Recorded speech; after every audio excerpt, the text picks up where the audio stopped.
వందనాలండి. ఎలా ఉన్నారు? బాగున్నారా? దేవుడిచ్చిన మహావచనం బట్టి ఈ దినవాక్యం ధర దేవుడు మనతో మాట్లాడుతున్నాడు అనమాట అండి. ఈ దినవాక్యం ప్రకారం మనం చూసుకున్నట్లయితే అండి, లోకాసువార్త 18 అధ్యాయంలో ఇద్దరు వ్యక్తులు ప్రార్థన చేస్తూ ఉన్నట్లుగా మనము చూస్తూ ఉన్నాం అనమాట అండి.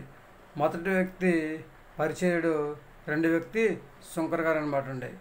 పరిచయుడు గారు అయితే హెచ్చించుకుని ప్రార్థన చేశారనమాట. ఒకరు చదవండి, మీకు తెలుస్తూ ఉంటుంది.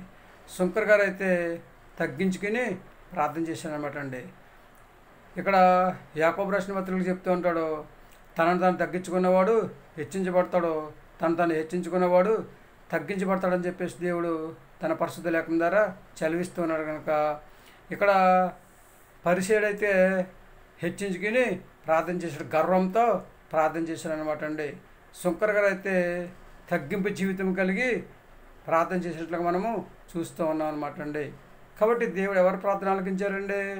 ఎవరైతే తగ్గింపు జీవితం కలిగి ప్రార్థన చేశారో వాడి ప్రార్థన దేవుడు ఆలకించినట్లుగా మనము చూస్తూ ఉన్నాం అనమాట అండి.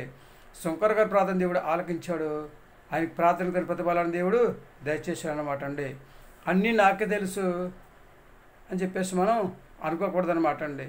అన్నీ నాకే తెలుసు అని చెప్పేసి మనం అనుకున్నట్లయితే దానివల్ల ఏమాత్రం కూడా ఉపయోగము లేదనమాట అండి. పరిచయుడు గారు కూడా అలాగే అనుకున్నాను అనమాట అండి. నాకు అన్నీ తెలుసు, నేను ఏదైనా చేయగలను, నేను ప్రార్థన బాగా చేయగలను, లేదా పాటలు బాగా పాడగలను, లేదా వాక్యం బాగా చెప్పగలను, సంథింగ్ ఏదైనా సరే నేను చేయగలను, నాకు మించిన అవడం లేదని చెప్పేసి గర్వంతో ప్రార్థన చేశాను అనమాట అండి. పక్కనే ఉన్న సుంకర్ గారిని హేల్తి చూపించినట్టు మనం చూస్తున్నాం అన్నమాట అండి. ఏలు పెట్టి ఆయన వైపు చూపించి మరీ ప్రార్థన చేసినట్లుగా మనము చూస్తూ ఉన్నాం అన్నమాట అండి. కనుక దేవుడు ఎవరు ప్రార్థన ఆలకించారండి? ఎవరైతే తగ్గింపు జీవితం కలిగి ప్రార్థన చేశారో ఆయన ప్రార్థన దేవుడు ఆలకించి ఆయనకు తగిన ప్రతిఫలం దేవుడు దయచేశాడు అనమాట అండి. సుంకర్ గారిని దేవుడు ఆశీర్వదించాడు, ఆయన ప్రార్థన ఆలకించాడు, చక్కగా ఆయనకి ఒక ఉన్నత పరిస్థితిలో ఉంచినట్లుగా మనము చూస్తూ ఉన్నాం అనమాట అండి.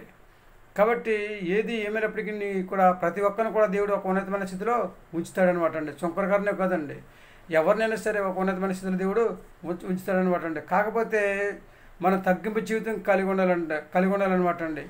మనలో ఉన్న గర్వాన్ని తీసివేసుకోవాలి, అహంకారాన్ని తీసివేసుకోవాలి. అలాగే ఎవరిని దూషించకూడదు, ద్వేషించకూడదు, అవమానపరచకూడదు అనమాట అండి. ఎవరైతే తగ్గింపు జీవితం కలిగి ఉంటారో వాళ్ళందరినీ కూడా దేవుడు దీవిస్తూ ఉన్నాడు, ఆశీర్వదిస్తూ ఉన్నాడు, అభివృద్ధి చేస్తూ ఉన్నాడు. కనుక మనందరం కూడా దేవుని వైపు చూసి తగ్గింపు జీవితం కలిగి చక్కగా ప్రార్థన చేద్దాం, దేవుని యొక్క ఆశీర్వాదాన్ని సంపాదించుకుందాం, భూమి మీద మంచి ఆరోగ్యం కలిగి ఉందాం, ఆయన రాజ్యవారసుగా జీవించే యోగ్యతను సంపాదించుకుందాం, భూమి మీద హాయిగా జీవిద్దామా? ఏమంటారండి? మీ ఆలోచన మీదేనండి. లేదండి నేను హెచ్చించుకుని ప్రార్థన చేయనండి, తగ్గింపు జీవితాన్ని కలిగి ఉంటానండి, తగ్గింపు జీవితం కలిగి ప్రార్థన చేస్తానండి, దేవుని యొక్క ఆశీర్వాదాన్ని పొందుకుంటానండి, హాయిగా జీవించే యోగ్యతను సంపాదించుకునే స్థితిని కలిగి ఉంటామని చెప్పేసి ఎవరైతే అంటూ ఉంటారో వాళ్ళందరూ కూడా తల వంచండి, చిన్న ప్రార్థన చేద్దాం. మహాపరిశుద్ధుడైన పరలోకపు తండ్రి, నీ ఘనమైన పాదం లెక్కలేని స్తుతి స్తోత్రాలు ప్రభా. ఎన్ని తలసినా ఈదడని జరిగేది నీ చిత్తమే, అంతా నీ చిత్తాంశ ప్రకారం జరిగించుకొని ప్రార్థిస్తున్నాం ప్రభు. నీకు వందనాలు. ప్రతి బిడ్డ తండ్రి తగ్గింపు జీవితం కలిగి ప్రార్థన చేసుకుని యోగ్యతను దయచేయండి. ప్రతి ఒక్కరికి ప్రభు ప్రార్థన నేర్పించండి, పాటలు పాడడం నేర్పించండి దండిస్తుందో.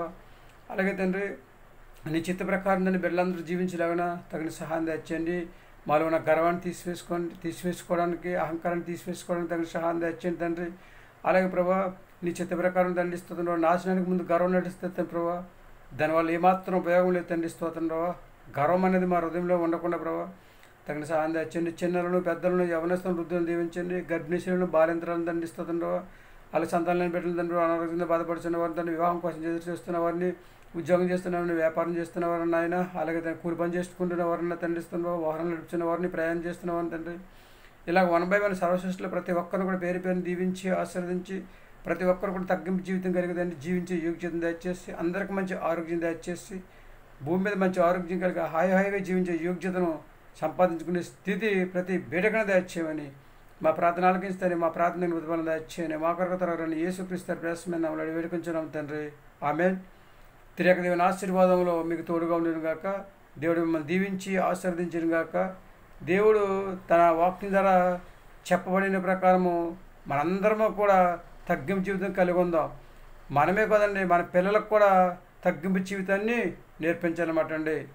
తగ్గింపు జీవితం ఎలాగా కలిగి ఉండాలో, తగ్గించుకుని ఎలా జీవించాలో ఇలా మన పిల్లలకు కూడా నేర్పినట్లయితే మన పిల్లలు కూడా ఒక ఉన్నతమైన స్థితిలో ఉండడానికి దేవుడు ప్రయత్నం చేస్తూ ఉంటారు అన్నమాట అండి. అలాగే మన కోసం మనకు ప్రార్థన చేసుకోకుండా అందరికీ కూడా తగ్గింపు జీవితం దయచేయమని చెప్పేసి దేవుని నామంలో ప్రార్థన చేద్దామా? ఎందుకంటే అందరూ బాగుండాలి, అందులో మీరు నేను మనందరము ఉండాలన్నమాట అండి. అదే దేవుడు కోరుకున్నాడు, అదే దేవుని ఆశ, దేవుని యొక్క ఆలోచన అనమాట అండి. కనుక వింటారా దేవుని మాట? చేస్తారా అందరి కోసం ప్రార్థన? జీవిస్తారా తగ్గింపు జీవితం కలిగి? ఏమంటారండి?